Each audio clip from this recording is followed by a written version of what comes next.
Hari ini kita akan belajar tentang penghalang-penghalang doa ya Pak Cipto. Nah, penghalang-penghalang doa ini ada beberapa poin seperti yang ada di buku kita ya. Mungkin kita tidak bisa bahas satu persatu ya, karena kalau bahas satu persatu nanti waktunya nggak cukup, akan terlalu panjang. Kita mau ngobrol-ngobrol aja. Salah satunya adalah kemalasan. Apakah yang di ruangan ini semuanya rajin ya, nggak males kayak saya gitu ya.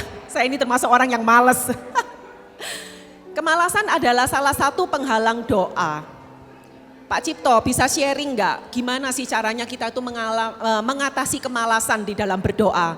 Kadang-kadang kita itu doa yang sama begitu aja setiap hari seperti rutinitas ya. Terus mungkin kita sudah mendoakan sesuatu bertahun-tahun kayaknya nggak kunjung ada jawaban. Lama-lama kita ini kan bisa kayak orang apatis ya Pak Cipto ya. Kok kayaknya Tuhan itu mendiamkan kita, nggak ngasih kita jawaban apa-apa, Tuhan nggak merespon. Nah, gimana ini ya Pak Cipto ya mengatasi hal ini? Gimana kita tuh bisa membangkitkan semangat dan gairah kembali di dalam berdoa?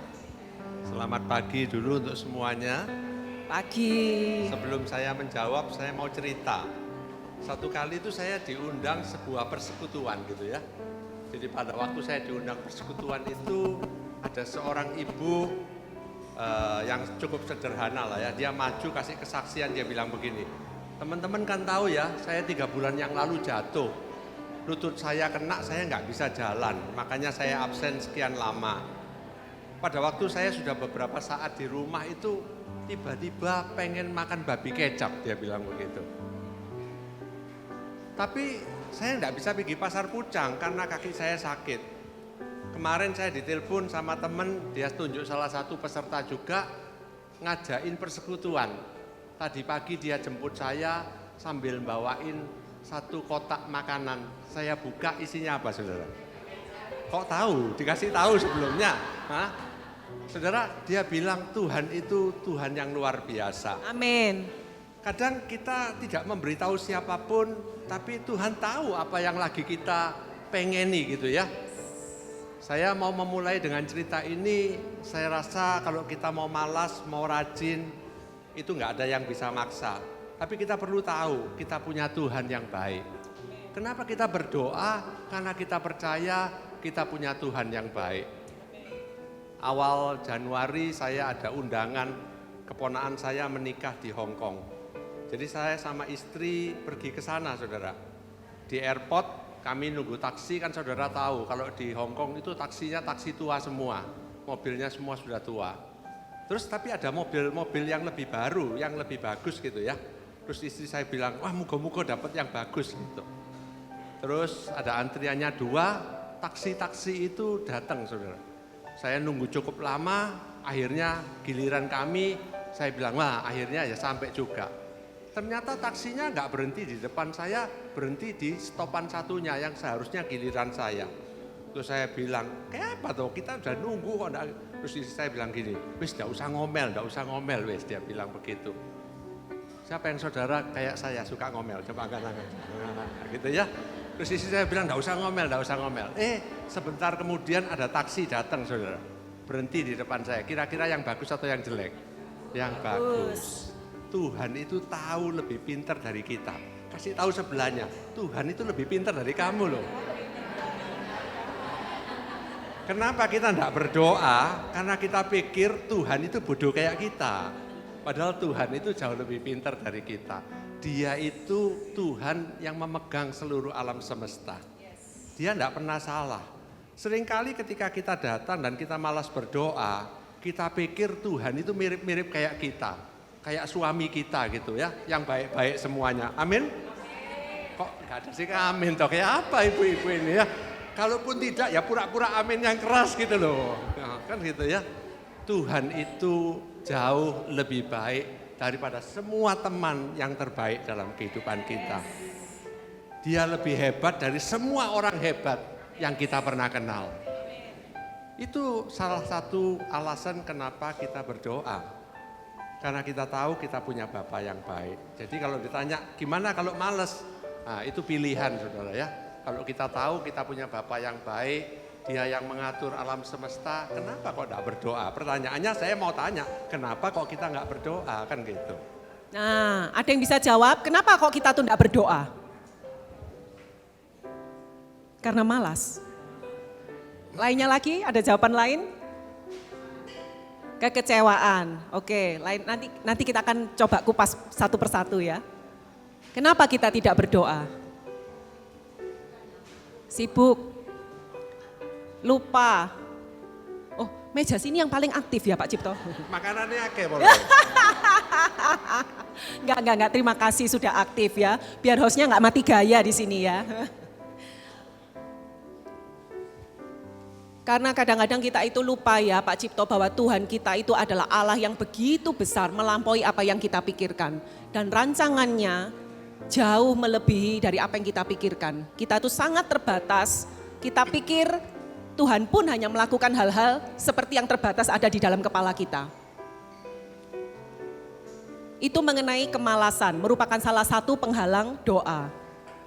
Nah, poin yang kedua, dosa.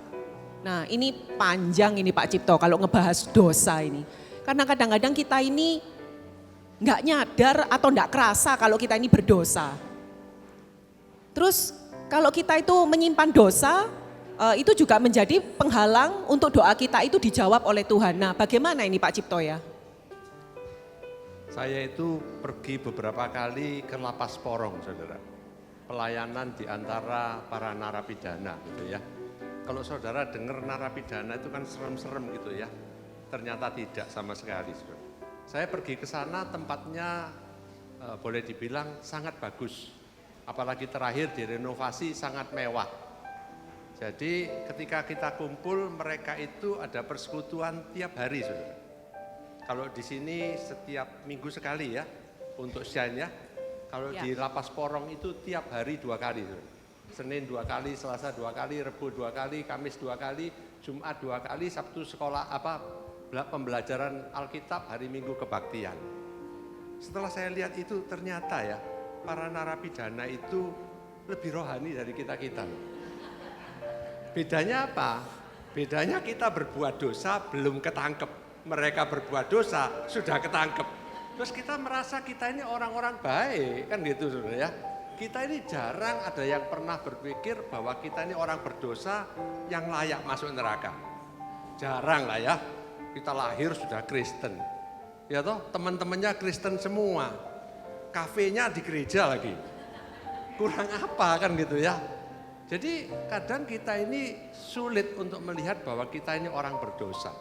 Tapi kalau saya ngomong dengan orang-orang di Lapas Porong sana atau Lapas Sidoarjo, mereka sadar mereka itu orang berdosa. Jadi kadang kita itu melakukan hal-hal yang kita tahu tidak boleh, tapi kita bikin seolah-olah nggak apa-apa. Bahasanya kita ganti supaya kerasa lebih ringan gitu. Saya ketemu seorang yang kasih kesaksian waktu itu di Lapas Porong ya.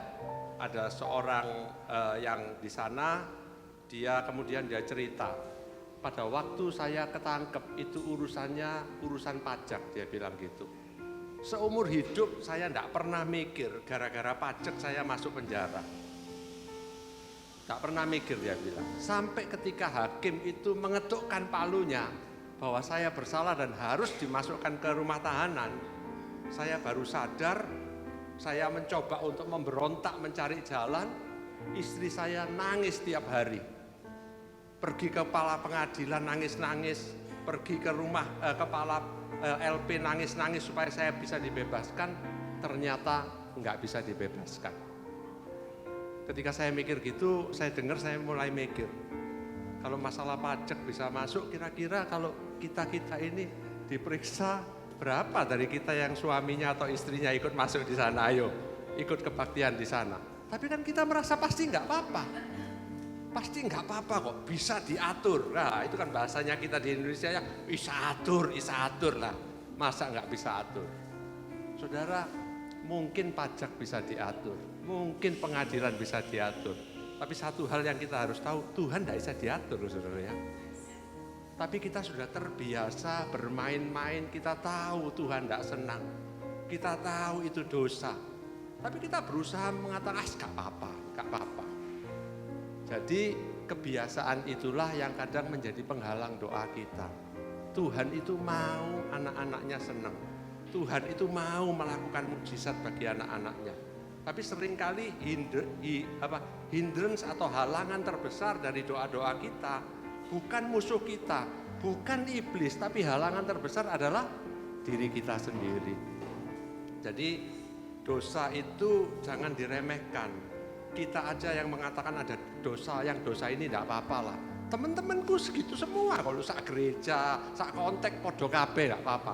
Loh, hanya karena banyak temennya tidak berarti itu boleh. Aku dari sekolah semua koncoku kayak gitu, tidak apa-apa kok. Kan siapa yang mengatakan apa-apa atau tidak? Kebetulan yang saya temuin beberapa orang yang kena masalah pajak, dari sekian banyak yang melanggar pajak, ya dia apes masuk. Tapi nanti di pengadilan Tuhan, tidak ada yang lepas, saudara. Setiap kita yang berdosa harus mempertanggungjawabkan.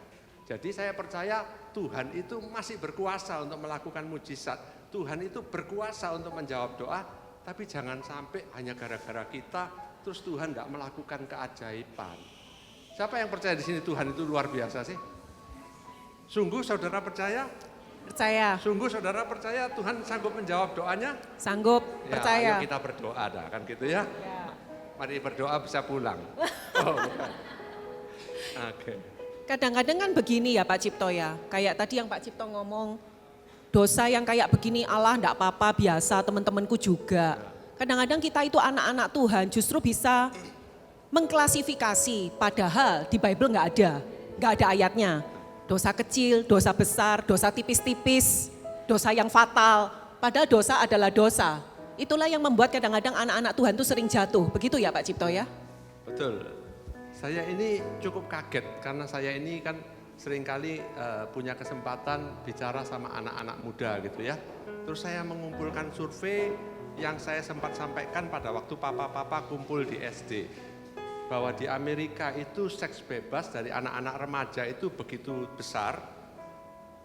Angkanya itu luar biasa. Pada waktu saya baca saya pikir begini, ini kalau statistik tak kasihkan ke anak-anak muda, mereka akan kaget gitu ya, melihat angka persentasenya. Ternyata ketika saya sampaikan ke anak-anak muda, nggak ada yang kaget, saya yang kaget jadinya. Jadi angka itu begitu tingginya, saya tanya sama anak-anak dari Indonesia ini kan surveinya Amerika yang vulgar ya, orang Amerika. Terus saya tanya bagaimana menurut saudara di sekolah dan teman-teman saudara, jawabannya ya kurang lebih sama, dia bilang begitu. Dan yang mengerikan saudara, pada waktu dilihat di dalam survei itu yang melakukan dosa itu lebih banyak yang dari gereja daripada yang bukan dari gereja. Wow. Wow. Wow. Wow. Ini alert ya buat parents. Saudara punya teman yang baru bertobat, dia selalu tanya gini, kalau gini ini dosa apa enggak? Kalau gini ini salah enggak ya? Karena dia hati nuraninya masih bersih dan dia sangat gampang merasa takut kalau dia itu melakukan dosa. Tapi ketika kita sudah lama ikut Tuhan, pengetahuan sudah banyak, kenalani hamba-hamba Tuhan, selalu foto bareng hamba-hamba Tuhan, kita kehilangan itu. Kita merasa kita enggak apa-apa. Karena kita kenal Koan, kita kenal Bung Haryani, wah kenal semua. Saudara, nurani itu sebetulnya Tuhan berikan. Kita tahu kok ini salah. Tapi kita cari semua alasan untuk mengatakan ini enggak apa-apa. Terus kita cari temanku juga. Lo itu juga sak kontak mbak aku enggak apa-apa. Lo itu sak gereja mbak aku ya enggak apa-apa loh. Hanya karena semua lakukan enggak berarti boleh dilakukan. Ayo kita kembali menjaga nurani kita. Karena itu yang membuat kita bisa dekat sama Tuhan dan dengar suaranya Tuhan. Doa itu kan bukan memaksa Tuhan melakukan kehendak kita. Betul. Tapi doa itu kita mau mendengar apa yang Tuhan mau, terus kita kerjakan sama-sama. Saya percaya Tuhan itu tidak berubah sama sekali. Kalau dulu bisa memisahkan Laut Merah, sekarang juga bisa. Amin. Kalau Tuhan mau lakukan mujizat apapun, sampai sekarang tidak berubah. Yang berubah bukan Tuhannya. Yang berubah adalah kita-kitanya. Jadi nurani itu Tuhan berikan untuk menjaga supaya kita itu bisa tetap dekat sama Tuhan, bisa mendengar suaranya, bisa sungguh-sungguh merasakan kedekatannya dengan kita. Saya sempat kaget kemarin, saya seminar lagi untuk anak-anak muda, ada salah seorang teman ngasihin paparan, saudara. Dia bilang begini, ini di Jepang, saudara ya. Dia bilang begini, di Jepang itu terakhir diadakan survei tentang perselingkuhan. 41% dari laki-laki di Jepang itu selingkuh. 41%.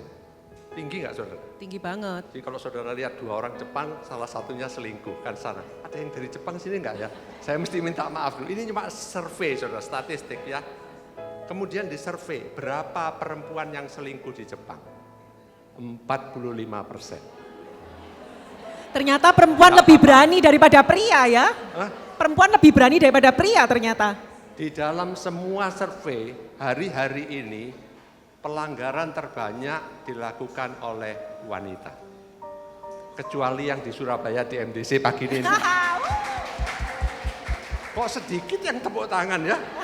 Yang lain kok tidak ikut tepuk tangan. Harusnya kan semua tepuk tangan kan gitu ya. Saudara, hati-hati loh saudara ya. Tidak ada yang imun dengan dosa. Yes. Tidak ada. Yes. Tidak peduli saudara sudah pelayanan apapun. Kita kalau nggak hati-hati akan terperosok dan jatuh, hancur. Dosa itu kelihatannya nggak apa-apa di awalnya. Tawarannya selalu menyenangkan, gigitnya di belakang. Ketika saya lihat statistik yang di Amerika, pelakunya hampir 2 kali lebih tinggi dilakukan oleh wanita. Kira-kira apa ya penyebabnya Pak Cipto ya? Kalau survei yang di Amerika tadi ini kan tentang free sex ya untuk anak-anak remaja. Ya. Lalu kalau yang di Jepang tadi kan surveinya tentang Keluarga dan ternyata prosentasenya perempuan lebih tinggi. Ya. Saya nggak tahu dasarnya apa, tapi itu hasil surveinya. Saya kemudian cari-cari kalau di Indonesia gimana. Rasanya lebih baik jangan disurvei ya Pak Cipto. Sudah, kita lanjut aja dulu nanti waktunya habis ya. Kayaknya Oke, perempuan Indonesia ini lebih pemalu mungkin ya. Nggak mau terus terang. Oke. Baik, bicara tadi Pak Cipto ngomong tentang nurani ya. Mungkin kalau bahasa Kristennya itu lebih terkenal Roh Kudus gitu ya Pak Cipto, karena kita ini kan anak-anak Tuhan. Nah, sometimes pada saat kita itu berdoa, kita datang kepada Tuhan, kita tuh bisa punya motif yang keliru. Nah, masalahnya kadang-kadang perempuan ini, ya karena ini konteksnya pertemuan perempuan ya Pak Cipto, jadi saya ngomongnya wanita terus. Kadang-kadang kita ini nggak nyadar gitu loh, kalau kita itu doa, kita punya permohonan pada Tuhan, tapi sebetulnya kita itu punya motivasi yang salah. Oke. Nah, kalau nggak nyadar itu terus gimana Pak Cipto? Bagaimana kalau kita punya motif keliru tapi kita nggak sadar? Kalau kita itu memang terbuka untuk Tuhan bicara, ya Dia akan bicara. Siapa di sini pernah lewat di jalan, lampunya sudah kuning lama, terus saudara buru-buru, saudara lewati, coba angkat tangan. Nah, kalau kayak gini kan semua ngaku ya, dosa gini kan ngaku. Saudara pernah enggak berpikir gini, Tuhan Isa polisi enggak lihat aku, kan gitu ya. Loh, masa Tuhan diajak ikut pelanggaran kan gitu ya. Banyak orang itu melanggar, ngajak Tuhan untuk melindungi. Ayo, pernah enggak kita doa kayak gitu? Pernah toh? Nah, itu motif yang salah. Kan jelas-jelas salah kan gitu ya. Kita sudah tahu itu enggak boleh, tapi kita mengikutkan Tuhan ya supaya jadi Kristen rohani kan ya. Kristen bisa melanggar supaya rohani Tuhan diikutkan. Itu motif yang keliru. Seringkali kita itu harus sadar atau mau belajar tanya sama orang supaya kita itu bisa tahu apa yang dalam hati kita. Karena seringkali kita itu firman Tuhan katakan hati ini menipu. Kita pikir ini untuk Tuhan, ini untuk Tuhan. Sungguhan tak semua untuk Tuhan. Kan belum tentu. Kadang Tuhan spesial kasih masalah untuk nunjuk, no, sebetulnya kan bukan untuk aku. Bagi Tuhan tidak terlalu penting kok itu. Kan gitu. Saya pernah punya cerita yang cukup lucu, kejadian itu ya. Saya ngisi sebuah persekutuan, setelah selesai itu ada orang mau konseling. Jadi ketika dia mau konseling, ini laki, dia konseling minta didoakan. Saya tanya, mau didoakan apa? Mertua saya tolong didoakan, Bu. Mertua laki saya itu orangnya otoriter, seenaknya. Loh, terus kayak apa? Ini biasanya kan menantu perempuan sama mertua perempuan. Ini menantu laki sama mertua laki. 1 di antara 1000 kejadian gini ya. Kasus langka ini. Iya, termasuk kasus langka. Terus saya tanya, loh masalahnya mertuamu kenapa? Dia bilang, mertuaku itu kok ya, rumah bangun di mana dia sing nentukno. Malam minggu makan dia sing nentukno. Liburan dia sing nentukno. Anakku mau jalan-jalan dia sing nentukno. Wah, saudara punya mertua gitu kan medeni. Ini suami teraniaya ya ini Pak Cipto ya. Teraniaya berat ini. Terus kemudian saya tanya, saya ya bingung mau jawabnya apa, saya tanya, kamu kerjaannya apa? Aku kontraktor kok. Oh, sering bangun-bangun rumah ya? Iya. Terakhir bangun di mana hari ini? Hari ini sekarang bangun di mana? Hari ini tidak ada proyek sementara. Sebelumnya, proyekku sing terakhir itu ya rumahku dewek, dia bilang. Aku ditugasno sama mertuaku untuk ngawasi pembangunan. Terus tanah itu sing beli siapa? Ya mertuaku kok. Dia sing nentukno beli di pinggir rumahnya dia. Loh, waktu bangun sing bayar siapa? Ya mertuaku kok. Kalau jalan-jalan siapa sing bayar? Ya mertuaku. Tapi kan paling enggak suruh aku sing mutusi. Saudara, dia juga minta didoakan. Menurut saudara, lihat doakan kira-kira mertuanya berubah atau dia yang perlu berubah, saudara? Ya tentu menantunya yang perlu berubah dulu ya Pak Cipto. Nah, jadi kalau ada orang sharing gitu ya, curhat, perlu ditanyai lebih banyak. Jangan-jangan ya kayak suami teraniaya ini, saudara. Kita selalu merasa diri kita benar. Terus kita maksa Tuhan untuk merubah yang sana. Padahal yang salah siapa? Kalau saudara jadi Tuhan loh di atas dia gini. Bingung aku ya, sing salah siapa saja nih ya kan gitu ya. Saudara, jadi kadang kita berdoa, bukan Tuhan tidak bisa jawab. Tuhan itu pasti bisa jawab. Tuhan itu pasti mau jawab. Tapi dia jawabnya begini, kamu berubah, kita tutup telinganya. Siapa yang disuruh berubah? Oh ya ini pasti bukan saya kan gitu ya. Kita selalu merasa orang lain yang harus berubah. Padahal Tuhan itu dulu cuma bilang begini, kamu berubah, keadaannya akan berubah. Tapi kadang kita enggak mau, kita cuma mau keadaannya yang berubah. Kalau di sini mama-mama, kalau bisa suaminya yang berubah. Suaminya berubah, anak-anaknya berubah, kita stay still. Iya, kita sama seperti Tuhan tetap selama-lamanya. Ini penyakitnya banyak perempuan ya Pak Cipto. Jadi kesimpulannya ibu-ibu berubah ya. Baik, saya punya satu story juga. Mungkin sampai di sini ada yang mau bertanya. Kok dari tadi saya keasikan ngobrol ya sama Pak Cipto di sini ya. Adakah yang sampai di sini mau bertanya dulu? Karena kita ini diskusi santai aja ya, nggak usah tegang-tegang. Belum ada? Oke, saya lanjut dulu ya. Saya punya story sebentar Pak Cipto, tetapi saya juga butuh jawaban ini dari seseorang yang lebih senior dari saya. Lebih tua maksudnya. Saya dengar cerita dari 2 orang teman perempuan saya, 2 orang mama-mama ya. Mereka itu jengkel sekali dengan suami-suami mereka karena yang satu kasusnya ya Pak Cipto, karena tidak mau mendengarkan masukan atau pendapat istri. Padahal istrinya tuh jelas-jelas tahu kalau kamu mengambil keputusan ini kamu pasti terperosok. Contoh misal kasih pinjaman uang kepada teman atau partner bisnis, which is istrinya ini yakin nggak mungkin dia itu bisa ngembaliin duit kamu. Atau misalnya dia itu masukkan uang ke dalam satu investasi yang keliru. Istri ini mungkin lebih, si puanya lebih jalan mungkin ya Pak Cipto ya, lebih sensitif, lebih paham gitu ya. Tapi suami nggak mau dengerin. Satu lagi kasus, suaminya ini baru menikah ya belum sampai 5 tahun lah. Jadi ini yang mom, sorry, maksudnya ya yang couple ya.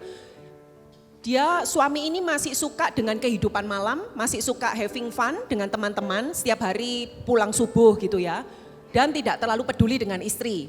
Nah, satu hari saking jengkelnya istri-istri ini, istri yang pertama tadi yang merasa bahwa suaminya itu suka mengambil keputusan yang keliru, itu berdoa, saya nggak tahu tepatnya ya, dia berdoa atau curhat sama Tuhan atau sekedar nyeletuk atau gimana, seakan-akan itu rubah suamiku Tuhan. Lalu terjadi musibah gitu ya. Beneran uangnya itu dimakan sama teman, nggak balik. Yang satu lagi, satu saat suaminya tuh pulang subuh, dia tuh saking jengkelnya masuk kamar nangis, dia berdoa, rubah suamiku Tuhan biar kapok. Terus suaminya mengalami kecelakaan. Kapok misalnya. Saya nggak tahu pastinya apakah sekarang sudah kapok apa belum. Tapi yang saya ceritakan ini adalah true story. Nah, doa yang seperti ini akhirnya membuat dua perempuan ini tuh kayak merasa bersalah, trauma juga, kapok juga gitu ya. Nah, kalau menanggapi yang kayak gini nih gimana ya Pak Cipto ya? Maksudnya gini, oh doaku instan langsung dijawab, ya wes biar kapok sekalian. Atau salahkah kita berdoa seperti itu? Sudah ada yang menjawab ini? Meja ini sangat interaktif, saya suka sekali meja ini. Memang kalau saya cerita kan saya beberapa kali ngisi di wanita, saya sudah bilang telinganya suami-suami itu memang tidak sehat. Jadi kalau diomongin itu seringkali mampet gitu saudara. Saudara menemukan itu di suami saudara semua? Telinganya kurang sering dibersihkan. Jadi lain kali sesi yang berikutnya bawa dokter THT suaminya diundang semua. Saudara, tentang mendoakan suami dan lain sebagainya kan gitu ya, suaminya bikin bad decision. Saya kalau ketemu sama suaminya saya pasti bilang begini, timbang kamu minjem nota uangmu ke temenmu, beli nota Hermes pasti kamu disambut lebih baik. Amin. Kok saya aminnya paling kenceng? Itu termasuk suami yang kurang pinter loh. Ada suami yang kurang pinter dan istri yang lebih enggak pinter kok milih suami yang enggak pinter. Akhirnya salah kita juga ya. Loh jangan-jangan sebelum menikah papa mamanya sudah bilang, kamu milih dia gara-gara apa? Ganteng Pak, tapi dia nggak tahu ternyata gitu. Sekarang menyesal nggak ada gunanya. Oke, kita kembali ke pokoknya. Saudara, ketika saudara sudah menikah, saudara suami bikin keputusan investasi yang salah. Kita menyalahkan karena dia nggak pinter, sudah tahu itu bisa hilang, kenapa kok diteruskan? Saya nggak mengatakan bahwa suaminya benar, sama sekali tidak. Tapi kadang kalau mau jujur ya, saya mewakili para suami ya. Hati-hati loh Pak Cipto, di sini banyak perempuan loh. Sudah dipikirkan ya kalimatnya ini. Ya makanya saya lagi mikir itu maksudnya mau tak toto dulu. Kata-kata ya. Ini banyak mata, berapa pasang mata yang menatap Pak Cipto ini. Saudara, kenapa kadang suami itu pengen dapat keuntungan yang cepat? Nafsu ya, iya memang betul, keliru, nggak boleh harusnya. Tapi tekanan hari-hari ini harus disadari. Tiap tanggal merah, istri dan anak-anak itu merasa harusnya jalan-jalan. Teman-teman jalan-jalan, lu satu Bible and Coin lu semua jalan-jalan. Lihat Instagram. Kok kita tok sih enggak jalan-jalan? Di sini enggak ada. Di Banjarmasin kalau saya pelayanan ketemu yang kayak gitu-gitu. Tapi tekanan-tekanan itu mempengaruhi saudara hari-hari ini. Saya kadang merasa sebetulnya bersimpati kepada suami-suami yang kerja keras, gajinya enggak besar. Karena dia bekerja keras di kantor, dari pagi sampai malam, dimarah-marahin, dibodoh-bodohi sampai sama bosnya, sampai rumah tetap dibodoh-bodohin. Akhirnya dia mikir, apa caranya ya supaya aku bisa cepat kaya. Kok tiba-tiba tenang? Kayaknya istri-istri yang di sini lagi merenung semua, terkesima. Saudara, Saudara, kadang kita nggak tahu apa pendorongnya. Tapi kan kita nggak sempat tanya. Kita cuma bilang, kenapa kamu mau kayak gini? Kalau ditanya dia mungkin bilang begini, loh kan ini bilangnya bisa untungnya gede.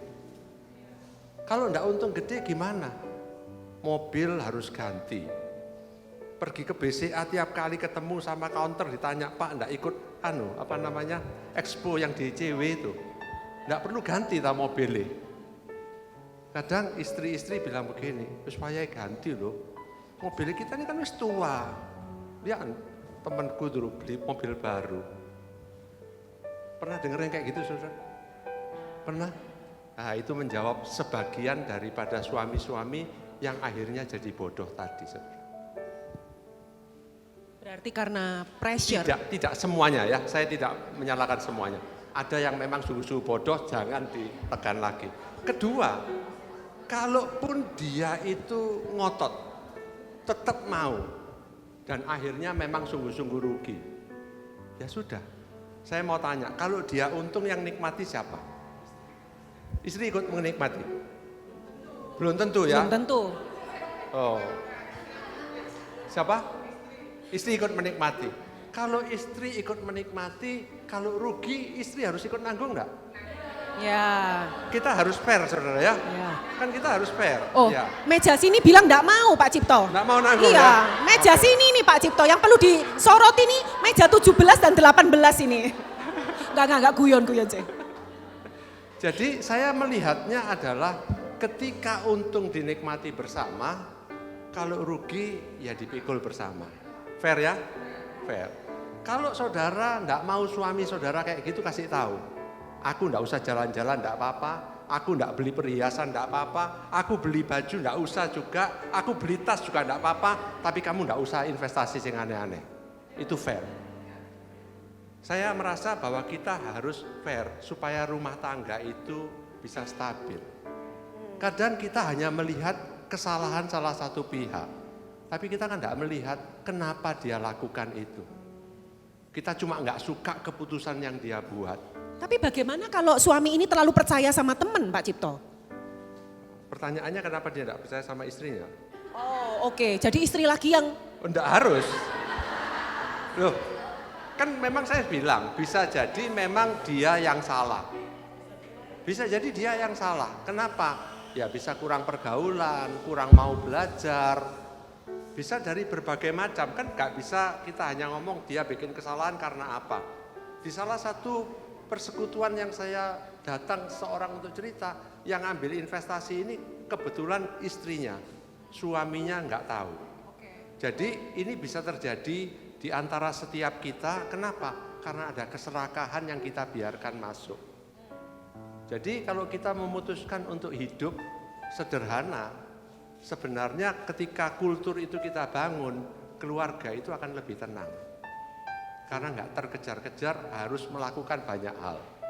Tapi kalau kita mulai mau hidup seperti ya hari-hari ini semua orang, ya jelas tekanan itu akan terasa. Saudara, ketika mungkin di rumah uang itu nggak cukup ya, gitu ya, uang nggak cukup. Istri kan juga khawatir pasti ya, ngomong sama suaminya, Pak nggak cukup loh ini, gini-gini kebutuhan ini masih banyak. Saudara kan stres. Saya mau tanya, kira-kira suami-suaminya stres enggak? Stres. Stres juga kan? Kira-kira siapa yang lebih stres? Seharusnya suami ya kok, Seharusnya Pak. ya. Ya. Tapi ada suami yang enggak mau tahu ya. Iya, Ada. tergantung suaminya sekali Ya, lagi. Ya. Tapi sebetulnya stres itu stres bersama. Kalau kita bilang kita menikah, stres itu stres bersama, saudara. Loh, kalau saya sebagai suami, kira-kira saya lebih suka mana? Setiap kali pulang bisa bawa uang bagi-bagi, atau saya lebih baik pulang enggak bawa uang? Kalau menurut saudara kira-kira mana yang dipilih? Ya, bawa uang. Bawa uang dong. Kalau saya tiap hari bawa pulang kan diciumi kanan kiri gitu. Istri saya enggak dengar kok. Ya betul saudara ya. Setiap suami itu yang waras ya, pasti pengen tiap bulan itu bawa uang supaya seluruh keluarga itu senang. Ya selalu ada yang kurang waras, selalu ada. Tapi yang waras itu rata-rata seperti itu. Tapi kalau dia tidak bisa lakukan dan menurut saudara suaminya cukup waras, berarti kita yang harus merubah pembicaraan di rumah supaya tidak membebani. Tapi kok jadi seminar keluarga gitu ya. Nggak apa-apa Pak Cipto. Ini yang di sini masih menyimak semua kan ya, supaya tahu pandangan dari para suami gitu ya. Yes. Apa? Oh, gitu ya. Ada yang tanya Pak Cipto parkir di mana? Gredek loh Pak Ciptonya. Ada satpam di gereja ya, ada satpam ya. Jadi kembali lagi Pak Cipto. Jadi kayak tadi doa yang sepertinya nyeletuk atau curhat sama Tuhan, lalu akhirnya suaminya ini jadi kayak kena musibah gitu ya. Yang satu tadi akhirnya beneran musibah, uangnya dimakan teman atau salah investasi, yang satunya lagi musibahnya beneran suaminya tuh kecelakaan. Akhirnya membuat istri ini jadi trauma, aduh aku doa gini nih salah, akhirnya suamiku beneran kena musibah. Apakah karena doa istrinya maka dia kena musibah gitu? Ya itu misteri ilahi Pak Cipto. Ya, ada hal-hal yang kita tidak bisa jawab kok ya. Kenapa kena musibahnya? Bisa memang lagi musibah, bisa memang Tuhan lagi jewer dia. Kenapa Tuhan bilang jangan kita yang membalaskan ya, karena ya ada hak-haknya Tuhan kapan dia mau, pada saat yang kita nggak enak itu Tuhan sedang merubah kita. Saya nggak tahu, banyak hal yang saya nggak bisa jawab. Tapi saya percaya ketika seseorang itu melanggar firman Tuhan, dia itu membuka diri kepada iblis untuk menghancurkan dia. Baik itu suami, baik itu istri. Makanya kan kita nggak boleh main-main dengan firman Tuhan, dengan kebenaran. Karena kalau pada waktu kita melanggar ya kita membuka diri untuk iblis bekerja. Kebetulan mungkin pada waktu itu ya suaminya kena. Apakah istrinya perlu merasa bersalah? Ya saya nggak tahu ya.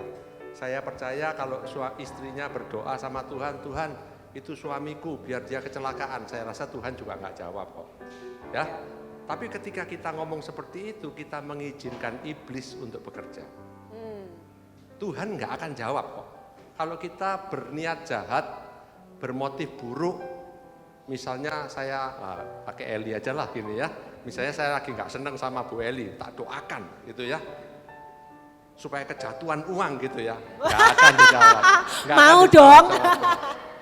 Iwa sudah nunggu di kejatuhan apa kan gitu ya. Saudara, tapi ketika kita membiarkan itu, kita ngomong sama anak-anak kita, tubruk mobil kamu kapok kamu. Sebenarnya kita membuka untuk iblis boleh bekerja. Tuhan tidak akan kirimkan mobil untuk nobrak anak kita, pasti tidak. Tapi kita itu yang membiarkan iblis untuk bekerja. Jadi kalau saya tadi ditanya suaminya sampai kecelakaan, ya saya percaya bukan Tuhan yang membuat dia kecelakaan. Tapi kalau itu menjadi pelajaran ya lain kali janganlah ya, nggak usah didoakan sampai kecelakaan. Hanya karena suaminya nakal didoakan supaya kecelakaan, ya toh nanti kalau sudah suaminya misalnya cacat atau apa yang nanggung siapa saudara? Ya, kita sendiri. Masa boleh ditukar tambah kan nggak boleh kan ya? Nggak boleh, harga mati. Baik, sampai di sini mungkin ibu-ibu ada yang mau tanya? Ya, silakan. Saya suka sekali loh meja ini. Silakan. Selamat pagi. Nama saya Selamat pagi, nama saya Hani. Terima kasih kesempatannya. Bapak, saya mau bertanya. Tadi itu kan menjelaskan tentang suatu suami yang salah mengambil keputusan. Intinya di sini ini kan seorang istri harus balik lagi introspeksi untuk diri kita sendiri sebelum mengejas suami. Pertanyaan saya, bagaimana jika dalam suatu hubungan rumah tangga itu si suami mengambil suatu keputusan, ini di luar konteks investasi ya, mungkin kalau investasi seperti Bapak jelaskan, suami kita mungkin mendapat tekanan-tekanan untuk finansial, cuman seandainya dia salah mengambil keputusan untuk dia lebih ke masih memilih kedagingannya, seperti tadi ke clubbing atau bahkan perselingkuhan, sedangkan si istri sudah introspeksi dirinya sendiri. Nah, apa yang harus dilakukan si istri tersebut dan bagaimana doa yang baik saat harus diucapkan oleh si istri yang mengalami sudah introspeksi, ingin tetap di jalannya Tuhan, dan kita dituntut dan bukan dituntut ya, wajib mendoakan yang baik. Jadi kalimat dan kata-kata apa yang tepat bagi si istri tersebut untuk mengucapkan doa dikala dia mengalami kekecewaan. Terima kasih. Pertanyaannya tidak gampang jawabannya. Ada yang mau bantu saya jawab? Saudara, orang lagi marah mendoakan yang baik itu kan tidak gampang.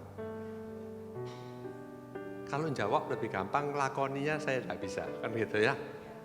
Jadi saya percaya bahwa Tuhan itu berkuasa. Kita tidak mencari siapa yang memulainya ya sudah ya. Ini kan sudah terjadi kan gitu ya. Suaminya diomongin tidak mau, istrinya mau kembali untuk supaya Tuhan bekerja. Yang bisa dilakukan istrinya adalah cari Tuhan sungguh-sungguh. Karena harapannya cuma dari Tuhan. Merubah orang itu sebuah kesia-siaan. Merubah orang itu sebuah kesia-siaan. Kita semua sudah mencoba ya merubah pasangan kita, ternyata tidak bisa ya. Kalau ada bengkelnya antri semua, pasti titip pasangannya kan gitu ya. Yang bisa merubah itu kan cuma Tuhan. Yang bisa merubah cuma Tuhan. Yang perlu dilakukan adalah cari Tuhan sungguh-sungguh. Bukan saya bilang gini, Tuhan aku cari kamu ya, doa ya, supaya suamiku berubah. Kalau fokusnya cuma itu, kemungkinan kita tidak melihat dia berubah. Bahkan kalau nggak salah di hari pertama ya, Koan bilang semakin didoakan bisa semakin menjadi-jadi gitu ya. Ya, betul. Jadi fokusnya bukan perubahan, tapi fokusnya adalah hubungan kita dengan Tuhan. Seringkali pada waktu kita berdoa, kita itu tidak melihat hubungan kita dengan Tuhan sebagai keterpisahan kita sebagai masalah kita yang terbesar. Selalu kita melihat masalah yang kita hadapi adalah masalah yang terbesar. Orang yang kepepet uang dia lihat itulah masalahnya yang terbesar. Yes. Pada waktu keluarganya hancur itulah masalahnya yang terbesar. Tapi masalah manusia yang terbesar bukan itu. Masalah manusia yang terbesar adalah keterpisahannya dia dengan Tuhan. Berarti ini bicara relasi kita dengan Tuhan ya Pak Cipto ya. Mengembalikan posisi kita di bawah kaki Tuhan dan memberikan Tuhan kesempatan untuk melakukan mujizatnya. Bagaimana nanti jalan keluarnya? Tidak tahu saya. Bisa karena usahanya yang gagal, bisa karena kesehatannya gagal, bisa aja tiba-tiba dia sadar, tidur, mimpi, bangun, terus dia bertobat. Tidak ada yang tahu. Tapi saya tahu Tuhan itu bisa menggunakan segala macam cara. Merubah seseorang. Satu kali kami lagi sel group, ada orang yang tidak pernah datang, tiba-tiba datang. Terus saya tanya, lu kok bisa tiba-tiba datang ke sel group, kenapa? Jawabannya nggak pernah saya lupa. Dia bilang saya lihat di TV Lady Di meninggal. Tiba-tiba ada rasa takut membuat saya mau cari Tuhan. Wow, seumur hidup saya nggak akan mikir ada seperti kayak gitu ya. Tapi itulah Tuhan. Kadang kita kan membatasi dengan apa yang kita pikir Tuhan bisa lakukan. Jadi kalau saya ditanya bukan sesuatu yang mudah. Kenapa kadang kita berdoa, tidak bisa berdoa, cuma menangis. Kan bukan masalah kata-kata. Tapi masalah hubungan kita dengan Tuhan. Ketika hubungannya kita dipulihkan dengan Tuhan, itu sudah bukan jadi ranahnya kita, tapi kita percaya Tuhan turut bekerja. Bukan sesuatu yang mudah. Lebih gampang khotbah 10 kali daripada jalaninya, saya tahu itu. Tapi saya percaya ketika kita dekat dengan Tuhan, hidup kita diubahkan, maka Tuhanlah yang bisa mengubahkan dia. Semakin kita berusaha, mungkin kita juga semakin gagal. Ya. Ini satu poin yang bicara juga kepada saya pribadi ya, keterpisahan kita dengan Tuhan, relasi kita dengan Tuhan yang sebetulnya bermasalah, kita nggak menganggap itu sebagai satu problem, kita lebih fokus pada masalah-masalah kita yang sebenarnya adalah dampak, efek samping dari keterpisahan kita dengan Tuhan. Oke, pertanyaan lagi karena sebentar lagi kita, yes, silakan. Nama saya Lucy, saya ingin bertanya, kalau kita berdoa dengan motif yang salah, apakah berdosa? Motif yang salah. Terus saya mau tanya kedua lagi, yang tadi, kalau suami itu maksudnya dia lebih mendengarkan suara teman daripada istri. Tadi Oke. itu. Makasih. Bagaimana caranya gitu ya supaya mau mendengarkan di rumah juga kan gitu. Iya, kalau sama teman-teman itu dia langsung begitu percaya gitu, sangat percaya banget gitu. Oke. Terima kasih pertanyaannya. Saudara, kalau kita berdoa dengan motif yang salah, dosa atau tidak? Ya, yang pasti doanya nggak dijawab sih, kan gitu aja ya, doanya nggak dijawab. Kan tujuannya kita hari ini belajar tentang penghalang-penghalang dosa, penghalang-penghalang doa, salah satunya motif yang salah. Kalau saudara berdoa motifnya salah, ya tidak dijawab, tapi saya percaya penekanannya adalah bukan menyediakan jam doa, atau bukan penekanannya untuk berdoa. Tapi tujuannya kita ini kan bukan untuk mengumpulkan jam doa ya. Terus kita bisa bilang gini, saya berdoa 2 jam, kamu berapa sih sehari? Itu bukan goalnya. Goalnya berdoa itu kan membangun hubungan kita dengan Tuhan. Kalau ada orang masih membanggakan jam doanya, dia salah sasaran, saudara. Betul saudara ya? Karena pada waktu saya lihat anak saya pacaran, dia berjam-jam, dia enggak pernah bilang gini, Pak hebat loh aku bisa pacaran 4 jam sehari. Enggak ada saudara. Enggak ada saudara. Ya. Betul saudara ya. Ketika kita membanggakan itu, merasa itu satu achievement, goalnya salah. Goalnya itu mengenal Tuhan kok. Bukan kata-kata, bukan waktu, bukan cara, tapi relasi dengan Tuhan yang dipulihkan, itulah goalnya. Kalau itu nggak tercapai, nggak ada gunanya. Jadi itu masalah motif yang salah. Jadi kalau relasinya dekat ya Tuhan akan mengingatkan kita untuk mengganti doa kita. Bagaimana dengan suami yang tidak mau mendengarkan? Banyak kasus ini ya. Saya mesti tanya sama istri saya di sana. Termasuk ya, termasuk berdosa ya. Kan gitu ya. Apa C. Indrawati mungkin perlu dikasih mic supaya kita bisa cross check ya. Saudara, ada beberapa hal yang kita perlu tahu tentang pria gitu ya. Kalau saudara memberitahu suami itu, suaminya tidak mau, besoknya saudara kasih tahu lagi enggak? Iya. Besoknya kasih tahu lagi enggak? Iya. Kalau saya ya. Oke. Oh capek. Wis capek, wis ben ketubruk motor ya omongan gitu ya. Saudara, saya selalu bilang sama para istri, kalau suami ikut retreat 3 hari, ditanya gimana retreatnya, jawabannya apa? Bagus, biasa, keren. Terus saudara tanya, apa sih dia ngomong no? Nggak tahu.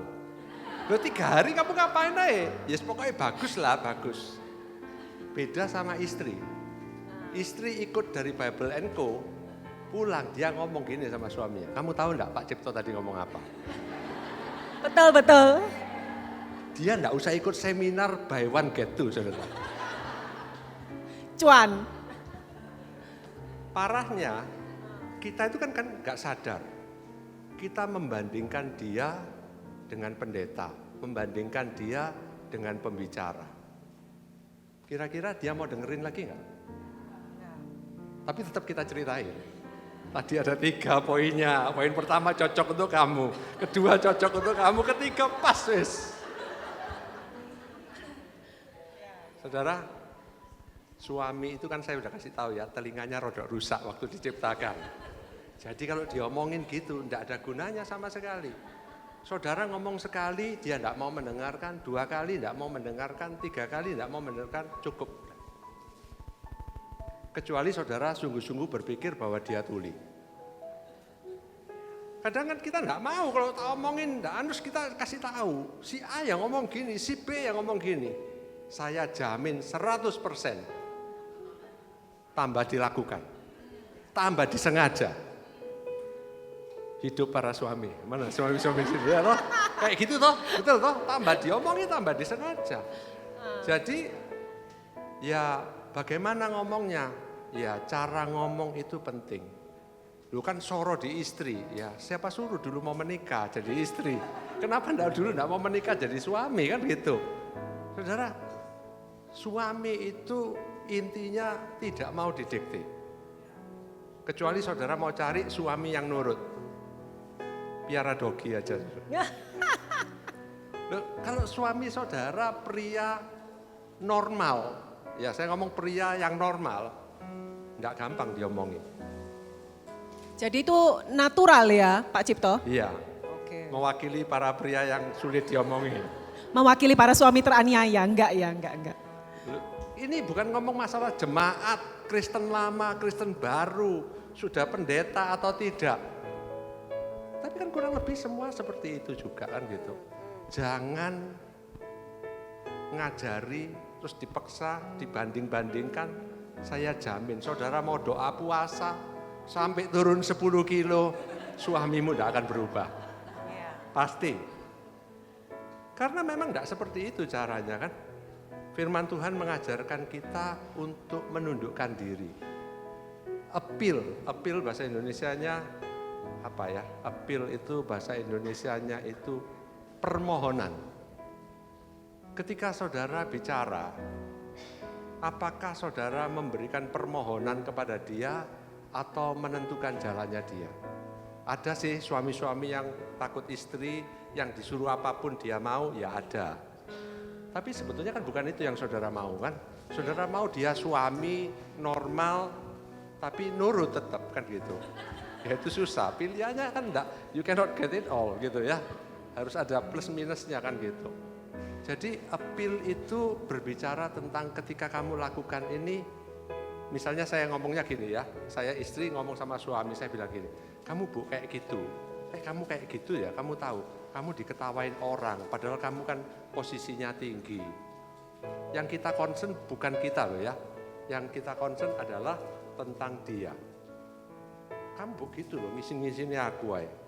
Pergi gereja bajunya jelek, aku izin. Tak jamin minggu depannya dia pakai sandal jepit. Minggu depannya pakai baju yang lebih jelek. Kok semua mantu-mantu ya? Cocok ya berarti tebakan saya ya. Jadi yang saudara pentingkan itu apa? Saudara sendiri atau tentang dia? Kalau saudara kita ngotot tentang kita sendiri, tidak akan merubah dia justru. Semakin disuruh semakin tidak mau.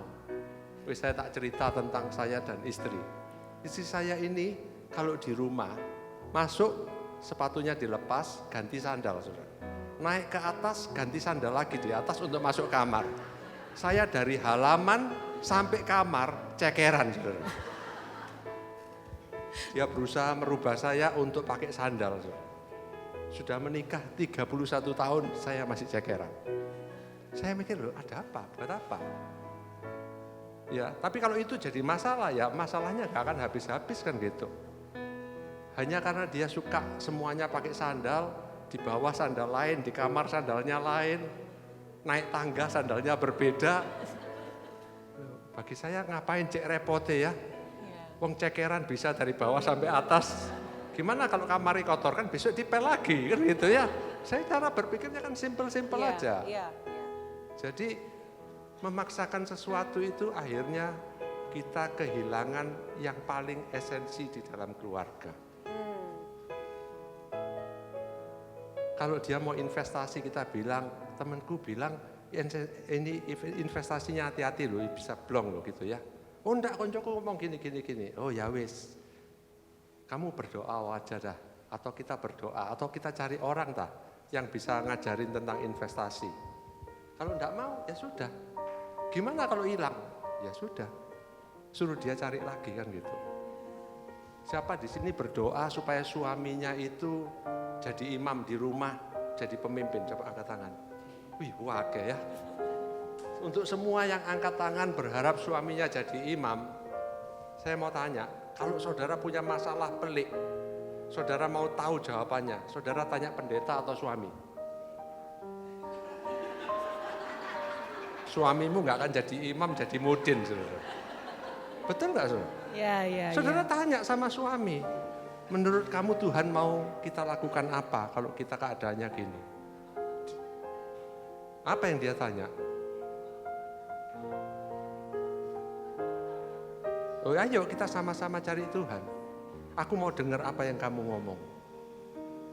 Pressure-nya biar di dia yang harus cari Tuhan. Tapi jangan diajari keputusannya apa, karena Pak Pendeta ngomong gini, terus kita bilang, ya Pak Pendeta ngomong gini. Ya tidak usah tanya dia lain kali. Dan dia tidak akan berubah. Saudara, saya perhatikan di mana-mana ya, persekutuan wanita itu selalu rame. Apalagi ada makan minumnya. Persekutuan pria itu jumlahnya sedikit. Yang lebih rohani itu kebanyakan para wanita. Yang rajin doa, yang rajin baca Alkitab, bahas kebenaran firman, itu pasti wanita. Menurut survei tapi memang perempuan itu manusia yang lebih spiritual kok. Betul, makanya jatuh dosa duluan. Kena lagi kita. Enggak. Saya minta maaf, nanti dilempari kopi saya. Enggak, saudara. Sudah ada yang tanya loh Pak Cipto tadi parkirnya di mana. Guyon. Apa namanya?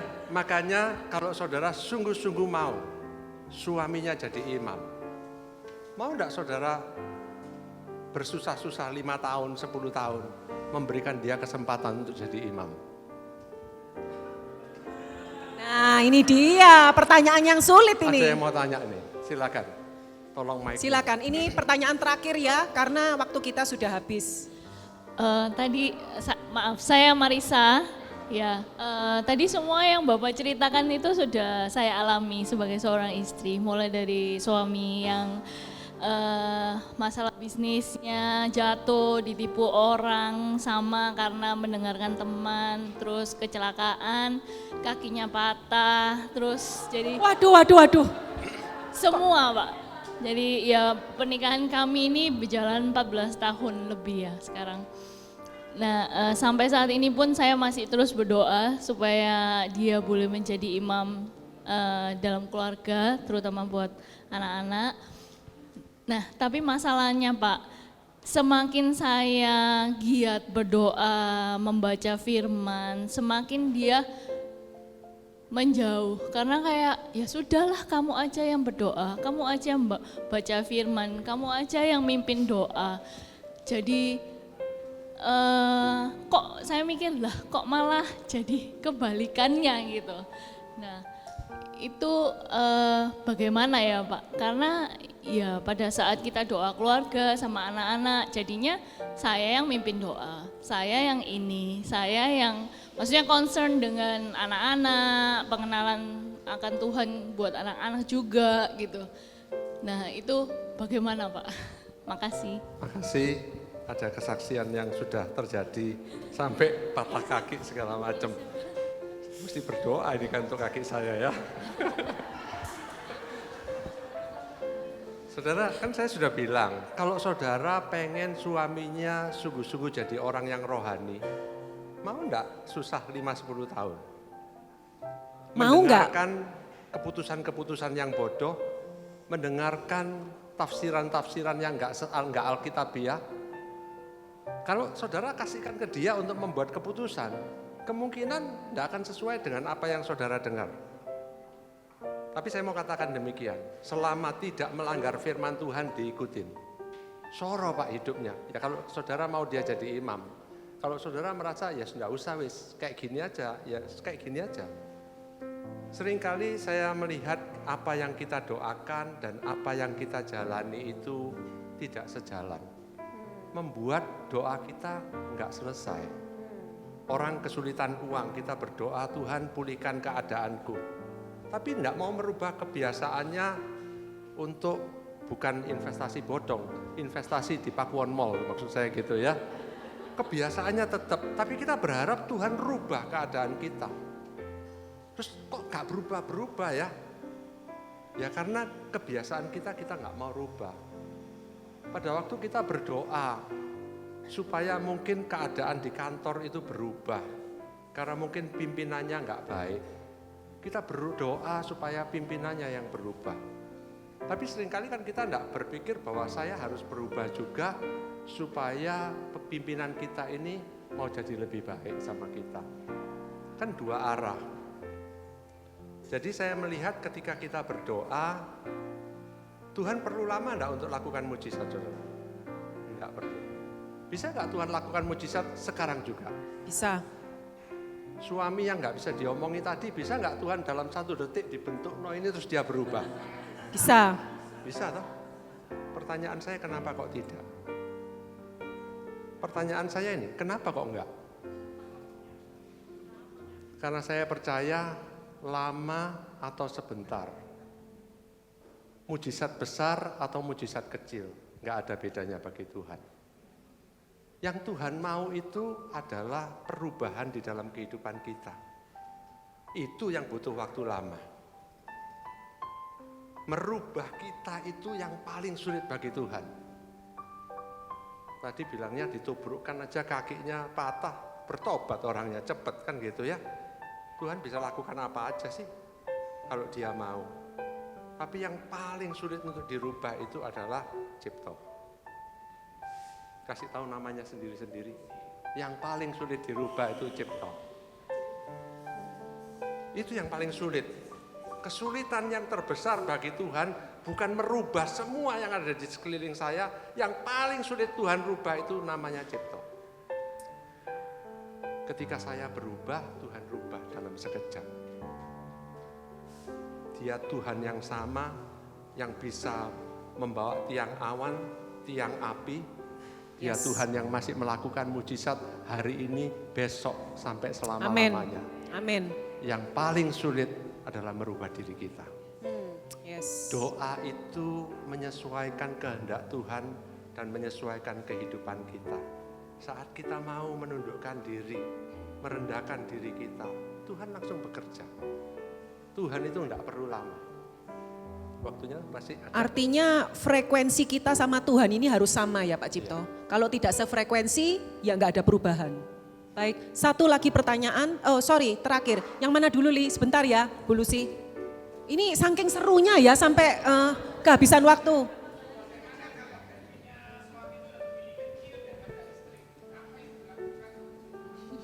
Bagaimana kalau gajinya suami lebih kecil daripada gaji istri?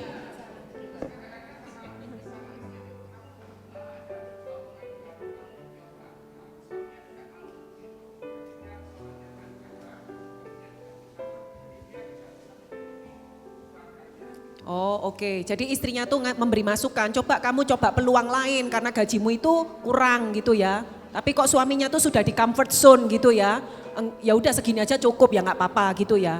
Nah kalau kasus kayak gini gimana Pak Cipto?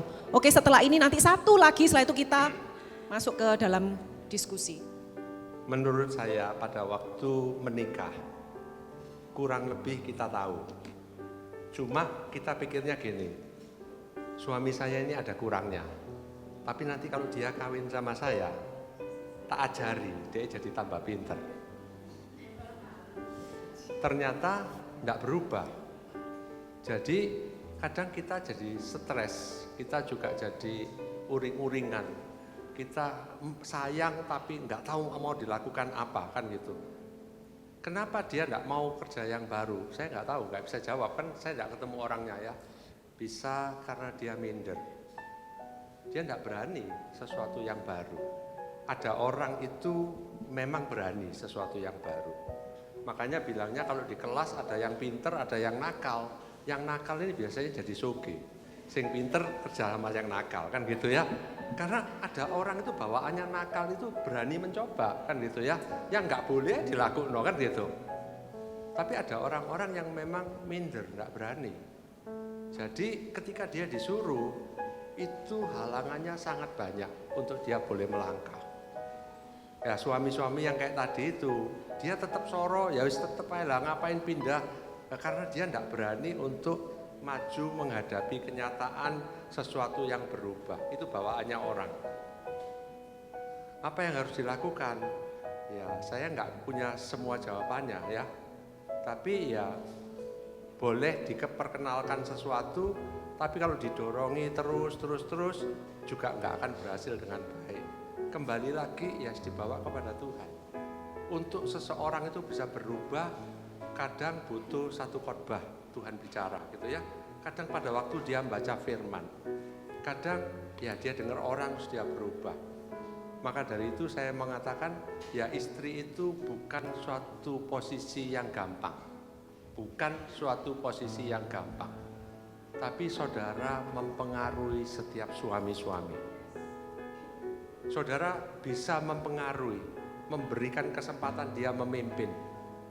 Kalau misalnya renungan, tadi kan ada yang bilang ya, diserahkan ke saya aja. Kenapa? Karena suaminya takut salah. Saudara suruh dia aja renungan. Perkara dia ngomong sepak bola kasih tepuk tangan, nggak apa-apa saudara. Dia tahu kok kalau dia nggak bisa. Namanya orang laki itu kan punya gengsi. Setelah yang pertama dia tahu dia celemotan, dia buka namanya Google, dia cari. Dia ngomong soal apa ya nanti minggu depan ya. Salah pun biarin, selama dia tidak nyuruh kita melanggar firman Tuhan, udah biarin, tidak apa-apa. Berapa lama? Siap enggak 5-10 tahun? Semua laki itu punya gengsi. Semua laki itu pengen dipuji. Semua itu dia cari. Kalau dia nggak dapatkan di rumah, dia merasa nggak bisa aku. Akhirnya jadi minder dan tidak lakukan apa-apa. Timbang salah wis sekalian nggak usah. Tapi kalau kita kasih kesempatan, wis belepotan ya nggak apa-apa. Kadang kalau di sel grup gitu ya, ada yang tanya, Coach Cipto mau nambahi apa? Enggak. Saya juga enggak mau ada kesan harus tak tambahin. Enggak perlu. Tidak harus semua itu sempurna seperti apa yang kita tahu. Ya, betul. Makanya saya bilang, repotnya itu yang rohani itu banyakan istri. Sehingga ketika suaminya ngomong enggak rohani, kita kutipkan ayat. Ini loh ayatnya bunyinya gini. Dia enggak akan ngomong lagi. Kena lagi kita ya. Jadi itu tantangannya bagi yang lebih rohani. Makanya Tuhan buat saudara lebih rohani untuk menanggung suami-suami yang tidak rohani tadi itu. Haleluya. Hidup para istri ya, semangat. Kepada yang diberi banyak dituntut lebih Ya banyak betul, lagi. nah kena ayat lagi kita. Tapi itu kalau saudara mau, kan tidak diharuskan kan gitu ya. Tapi saudara bisa lihat cara berpikirnya. Kenapa kok suami-suami itu akhirnya dia justru tidak bisa diomongin sama sekali gitu. Ya karena dia daripada salah, ya sudah wis tidak usah wis gitu.